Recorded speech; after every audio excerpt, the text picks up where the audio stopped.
મિત્રો, તમે ચંદનનું ઝાડ જોયું છે? નથી જોયું તો ચાલો હવે હું બતાવું તમને ચંદનનું ઝાડ. તો જુઓ, તમે જે રીતે આ જોવો છો એ રીતે આ થડનો ભાગ છે અને આ ચંદનનું ઝાડ છે. જુઓ, એ રીતે આ રીતના પાંદડા પણ હોય છે ચંદનના ઝાડને. તમે જે રીતે વિડીયોમાં જોવો છો એ રીતનું છે. જુઓ, એ રીતના પાંદડા છે અને આ રીતનું ચંદનનું ઝાડ હોય છે. તો તમે જોઈ લો એકવાર. જો આ રીતે એનું થડિયું છે. જુઓ, અહીંયા આ રીતે થડ છે. તો આ છે એ ચંદનનું ઝાડ છે. તો હવે આપણે જાણીએ કે આ ચંદનનું ઝાડ શાના માટે વપરાય છે. એ જાણવું જરૂરી છે. તમે ઝાડ તો જોઈ લીધું એ રીતે, પણ આ ઝાડ છે તો જો આ રીતનું જે ભાગ છે એ ઉપરની ખાલ હોય એ છોલી નાખવામાં આવે, બરોબર. અને અંદરથી જે હોય માપનું નીકળે એ ઝડપ કહેવાય, એ માલ કહેવાય. એ વસ્તુનો ઉપયોગ થતો હોય છે દરેક વસ્તુમાં. આ ઉપરની ખાલ છે એનો કોઈ ઉપયોગ ના થાય. આ ઉપરની ખાલ છે એનો કોઈ ના, આ થળિયું છે પણ આ ઉપરથી છોલી દેવામાં આવે, પણ અંદરથી જે ટુકડા એના નીકળે એમાંથી એનું ઓરિજિનલ ચંદન હોય તો એના બધા ઉપયોગ થાય. તો હવે આપણે જાણીએ કે ચંદનનો ઉપયોગ શું થાય છે. તો ચંદનનો ઉપયોગ તો પહેલી વાત કરીએ તો ધાર્મિક કામોમાં થતો હોય છે. જેવી રીતે ધાર્મિક એટલે કે તમે જોયું હશે કોઈ યજ્ઞ પૂજા હશે તો ભાઈ પંડિત હોય એ મંગાવશે કે બ્રાહ્મણ કે જેવો હોય કે ભાઈ ચંદનના લાકડા લાવો, આ તે. તો એ રીતનો ઉપયોગ થાય છે. પછી ચંદનથી ઘણા લોકો જે પંડિતો હોય છે, બ્રાહ્મણો હોય છે, ચાંદલો કરવામાં ઉપયોગ થાય. ચંદન છે એ ઠંડુ છે, એની પ્રકૃતિ ઠંડક વાળી છે. તો ઘણા તમે જોજો ચંદનનો ચાંદલો કરતા હોય તો એના માટે પણ તમે યુઝ થતું હોય છે. પછી ચંદનનો ઉપયોગ કોકનું મૃત્યુ થઈ ગયું હોય અને અંતિમ યાત્રા નીકળે છે તો પણ એમ કહે છે કે ભાઈ ચંદનની લાકડી છે હોય તો એમ કે એકાદો કટકો મૂકો, તો એમાં પણ વપરાય છે. તો ચંદનનો આ રીતે ઘણો બધો ઉપયોગ છે એમ કે.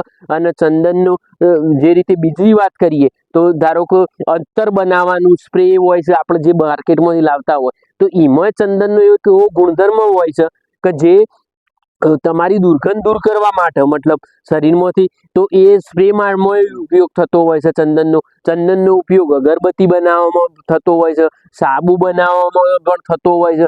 તો ઘણા બધા આ રીતે પ્રોડક્શનમાં પણ ચંદનનો ખૂબ જ ઉપયોગ છે. તો આ લાકડું છે ને એ બહુ મહત્વનું છે, બહુ કિંમતી છે. અને આનો તો આપણે ગણીએ ને તો મતલબ મોંઘું વસ્તુ છે આ રહીએ, બરોબર. તો ચંદનનો આ રીતે ઘણો બધો ઉપયોગ થતો હોય છે. અને ચંદનનો ઉપયોગ તો થાય છે, સાથે સાથે એના પાનાનો પણ ઉપયોગ થતો હોય છે. એવું નહીં કે ચંદન એકલાનો જ ઉપયોગ થાય, પાનાનો પણ ઔષધીય ઉપયોગ થતો હોય છે અને બધા ઉપયોગ થતા હોય છે.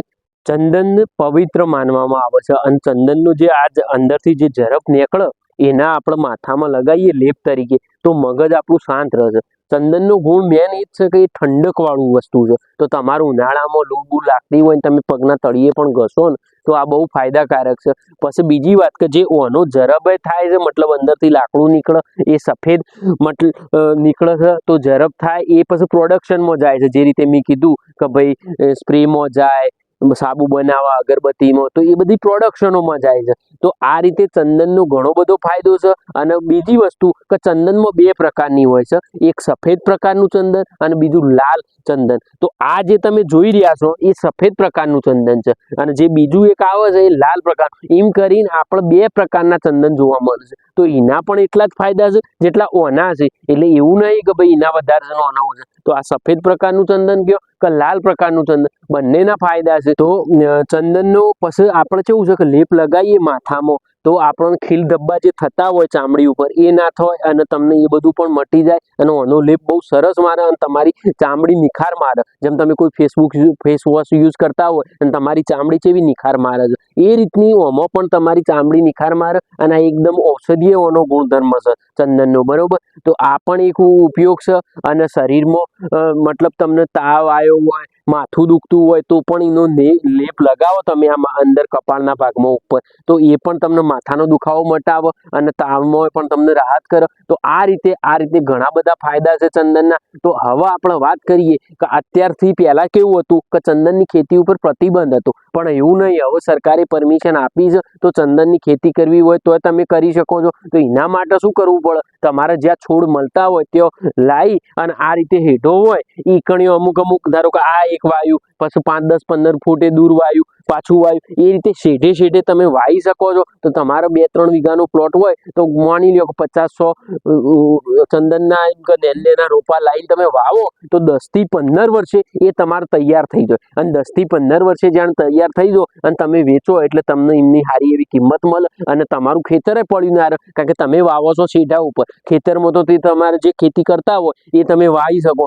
તો આ રીતે ચંદનની ખેતી કરવી હોય તો કરી શકાય છે અને બધું કરી શકાય છે. તો ચંદન આ રીતે ખૂબ જ મહત્વપૂર્ણ છે આપણા જીવનમાં. એની ખેતી પણ થઈ શકે છે અને આયુર્વેદની દ્રષ્ટિએ જોઈએ તો પણ એનો ખૂબ જ મહત્વનો ફાયદો છે.